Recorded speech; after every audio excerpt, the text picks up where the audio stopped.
Personally, I am just waiting to get into this lobby or into this game so I can follow your camera, and I would ask you to kindly observe and hold down the forts while I go and get some water. Ah. Is that a... Shell? Yeah. Yep. I needed you to confirm or not if that was okay. Like, yes. That was, what's it called? Suspense, you know? I think I recently turned on Edge Scroll once again, so hopefully this works out. I had it off for the longest time on the Asia server, but without further ado, we are going to be kicking things off on Romanticide, LESI. Forget to have casting tool open. Here we are in the top left-hand corner map, spawning all the way to the top left-hand corner. We have the red Zerg player coming down from the land of South Korea. He is representing Dragon Phoenix Gaming, DPG. He is Dark. Why would you need casting tool open? What? You said you were gonna.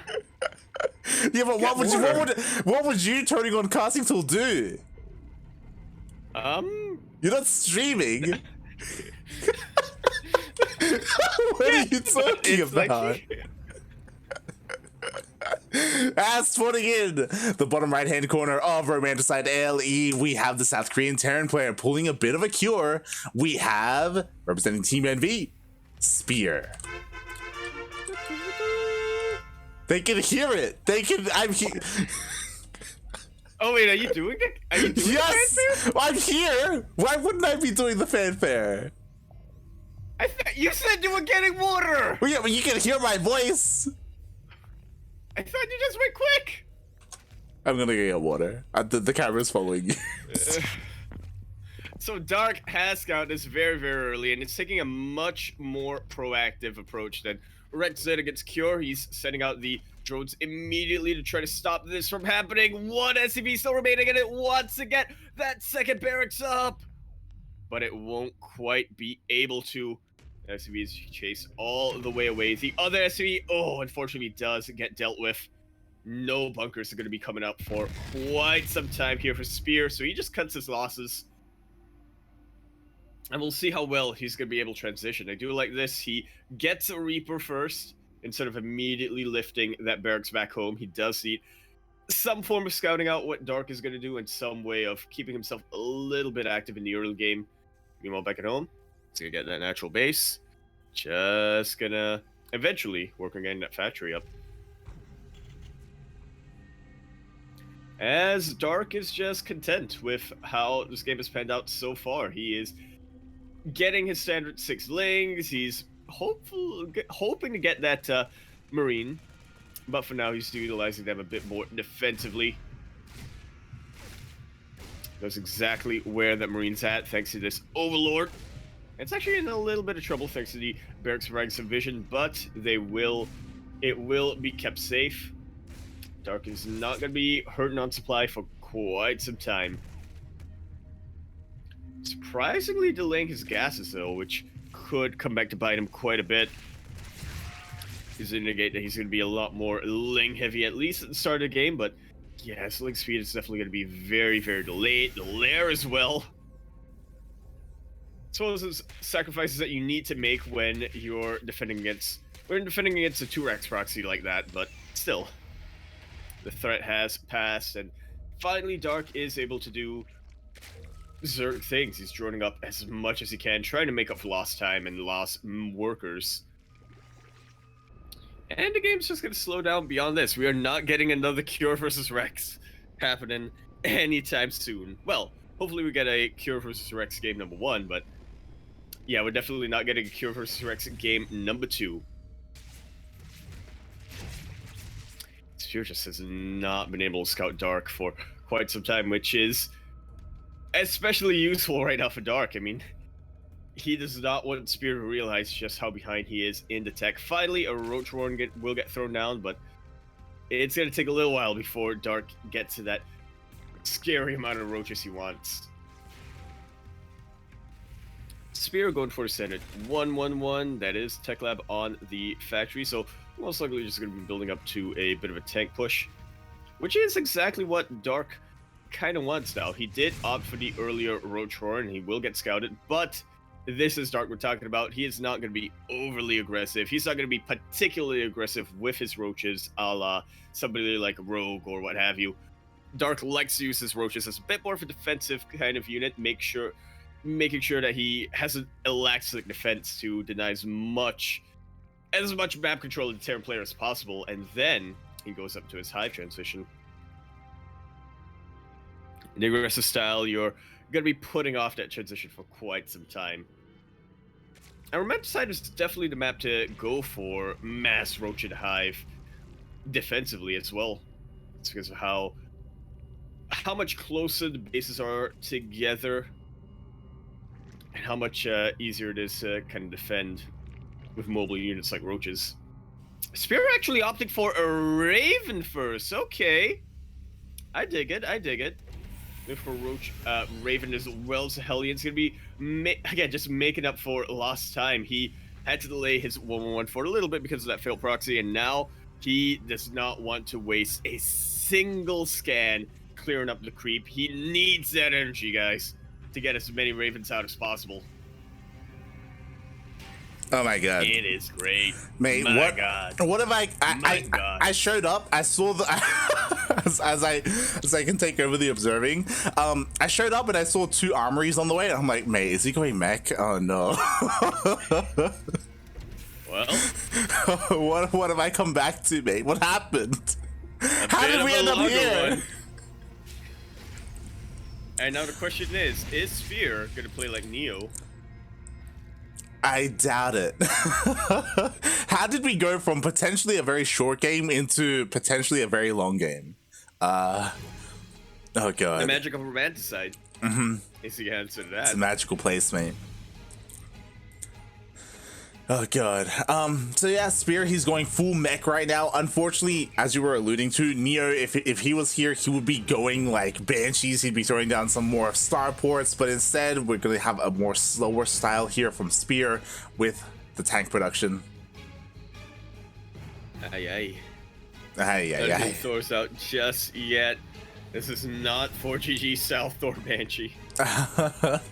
Not at all, mates. Not at all. Meanwhile, just quickly looking at Dark's vision, I don't think he realizes what's going on. He hasn't been able to get into the main at all. That he has not, but he is playing his, I don't want to call it active style because it is a little bit more passive, but he is playing his defensive Roach style. Really working on getting up to Hive as quickly as possible. He's already thrown down the infestation pit. Yeah, I'm really getting his 1-1. Yeah, again, like, mate, this is why I love Dark, right? Like, he's going in straight into, I imagine, Hive. Wow, we have a Nidus on the way, which is pretty interesting. As we see, he's committing to like Ling Bane at the moment. He even has a macro hatch, so it looked to me like he has 2 macro. Jesus Christ, that's a lot of hatcheries. Oh my god. So much reduction, so little mining. Exactly. I would have thought that he would go straight into Hive into Ultras, right? That's what we know Dark for, but I guess he has realized what he's up against. He sees no Marines, he sees a bunch of Hellions. He's like, yo, I need to switch things up. And switch things up he has. Spear might not be playing like Neo, but that doesn't mean Dark doesn't have to has to avoid playing like Jim Rising. There you go. We're going full Nidus mode. And there are a lot of Swarm Hosts on the way. Swarm Hosts do so well against this turtle mech style. There's no Thors to help shell down the Locust waves. And those Swarm Hosts, I mean, they can just pick off bases. Like, there's nothing to stop that from happening. It's the Brute Lords, if we can get Brute Lords out. And yeah, there's so many vulnerable positions here on Spear's side of the map. I'm just looking at that natural base. Oh, yeah. It's dead, man. Right for the Locust. There's no vision towards that side either. Yeah, it isn't necessarily dead, but oh god, here comes the Nidus, and Spear's gonna have to be very quick when it comes to picking up his base, and also very quick when it comes to evacuating his workers. Otherwise, the Locust wave will just switch to the workers and just decimate the mineral line. They really will, and I think that's what Dark is banking on right now. So many Swarmos are starting to come in. He hears the Nidus. Spear does, but he has no idea where it's at. Yeah, he scans, he sees the Lings, so the Hellions will be able to deal with those, but here comes that Locust wave. And then he thinks that that's it. He thinks that's where the Nidus is coming from. You gotta lift, puppy! And he does lift that orbital command in time. Dark not getting too much damage over here, but finally the SCVs are starting to fall. Oh, that they are. Meanwhile, Nidus underneath the CC? Wow, that is just a power move at that point. That's some solid BM, mate. Meanwhile, we do have the Banshee cleaning up the Nidus towards the north. So all 3 Niduses were dealt with. So very nicely done by Spear. Also, I have to commend him. He pulled his workers away very quickly, and he also lifted up his CC. Like, he minimized his losses very nicely here at his natural base. But he hasn't dealt with the Locusts. He hasn't dealt with the Swarm Hosts, I should say. Yeah, dealing with the Locusts and dealing with the Swarm Hosts are a little bit different. There are so many tanks out over here. So some friendly fire is a very real possibility. The corrosive biles do chip away at the Hellbats. But again, not as much economic damage as Stark really needed to get done. Exactly. He hasn't found that money wave of Locusts. Not yet, anyway. He's dealt a little bit of damage here and there, but really we would expect a little bit more, especially from all these Locusts. I'm a little bit surprised he's committed to Ultras. He's still gonna go for them. Alright. Ultras can work against mech. Tanks? That's the thing, right? Against, like, pre-siege tanks, they aren't ideal, but yo, what if the tanks get picked off? That is definitely going to be a question. What if the tanks deal friendly fire as well is another question.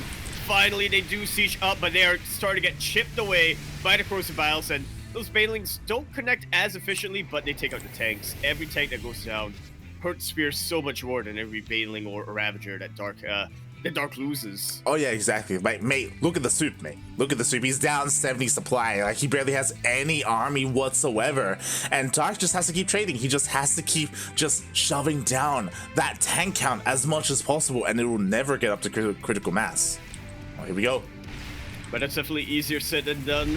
For now, Spear is making 5 tanks at a time, but Dark is killing 6. Every single tank goes down, only 1 left in the mineral line, and here come the Ling Bane Roach Ravager.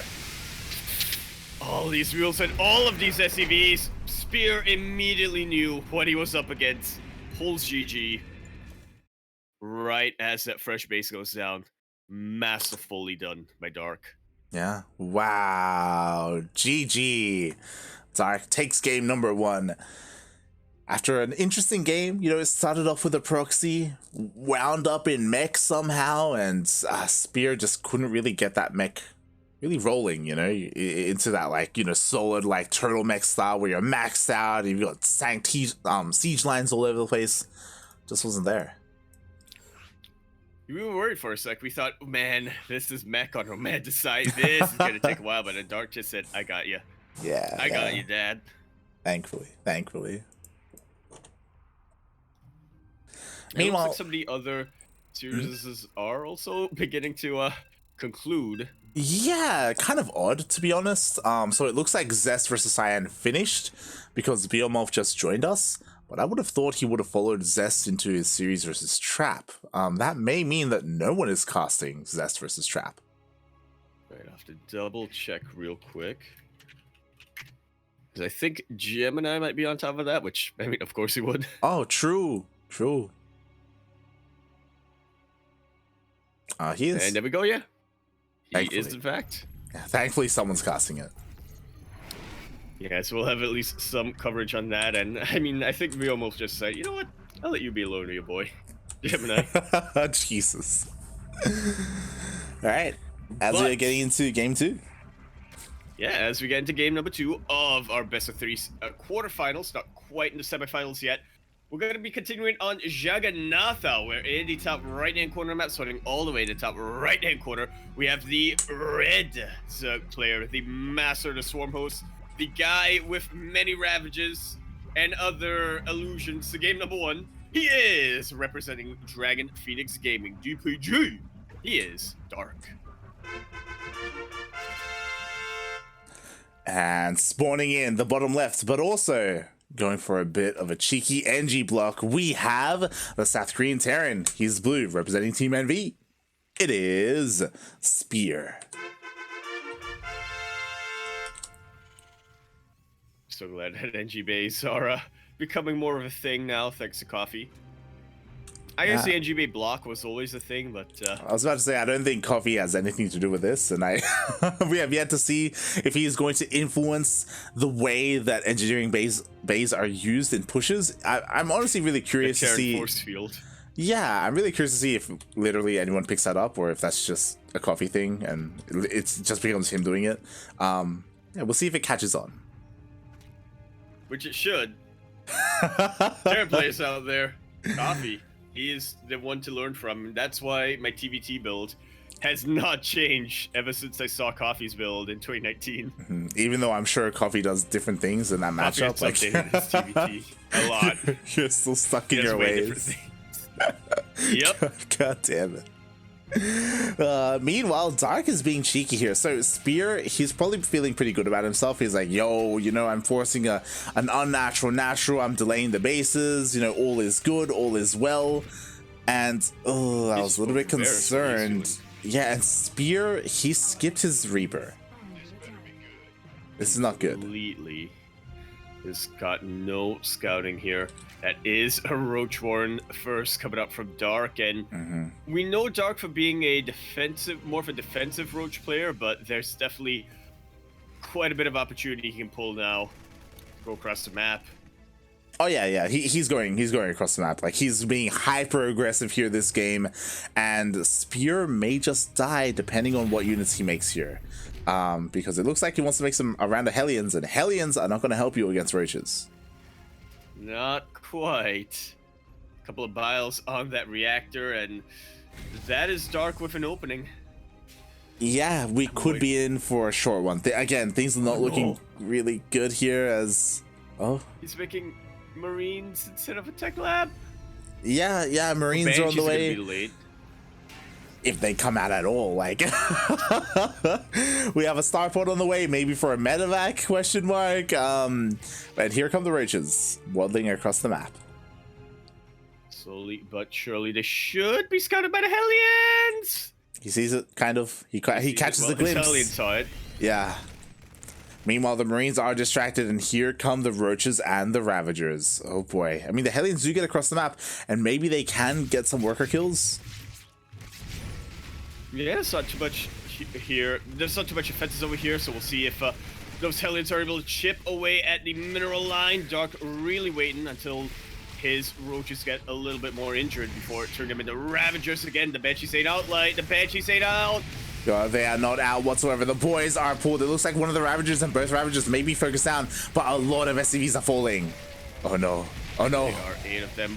Almost half of the mineral line here for Spear.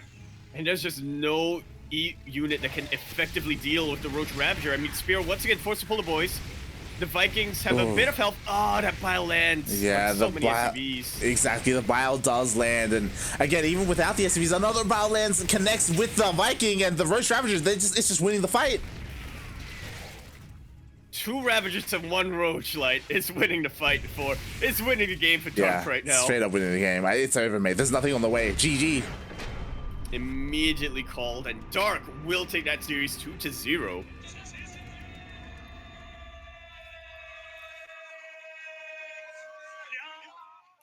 Going up against Cure in the semifinals, and I gotta say, like, this is what I love about players like Dark and Cure. They will play out a bit more of a macro standard game in game number 1, but the minute they get a bit of an understanding of how their opponent likes to play or what their opponent's weaknesses really are, they are more than willing to exploit that in game number 2. Oh yeah, definitely. Oh god, and also sometimes it's just, it's just Dark things. Pretty much. Oh Dark god. accidentally 4-0s world champions every now and then. He does, and just like that, he just dominates Spear. Now he's going to be going up against Cure, a very different Terran player. Why is... Oh god. You had a question? You're like, why is... Yeah, if you look at the in-game chat, Beomorph, why are you asking that? Man, you were covering Zest. Yeah. What are you on about? SMH my head. God damn it.